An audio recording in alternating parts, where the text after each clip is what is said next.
Работи камерата. Водеща финален анонс Саня Първидово. Избрах си трима абсолютно различни артисти, които в същото време са много добри вокалисти, с много характерни гласове. Сега се намирам в тайната стая на къщата на съдиите. Чакам останалите участници да дойдат, които ще минат. Те още не знаят, че аз вече минах до големите концерти и аз не знам кой ще дойде сега тук. Много чакам. Стискам ви палци, момчетата. Искам да чуя гласа. Живко ли е това? Вече не мога да поводявам. Защо толкова дълго? Май е Живко. Тези три гласа не си приличат по нищо едни с други.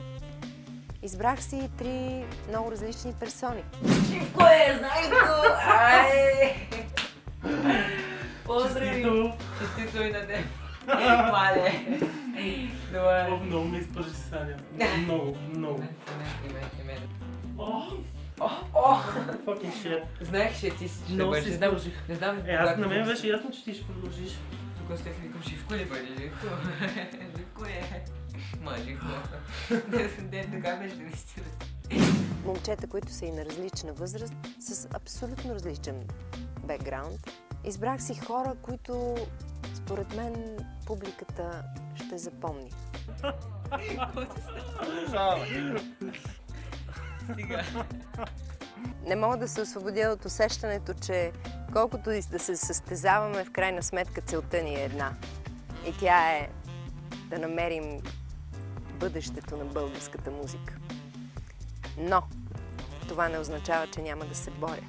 Ще се боря и още как. И имам три много силни оръжия. И те се казват Кристиян, Живко и Кристиян.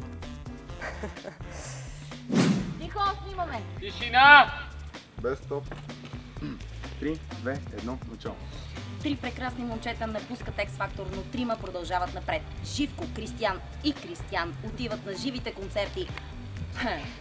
На големите концерти. Да, живи концерти, първите концерти. Айде, готово? Готови? Това е отбора на момчетата!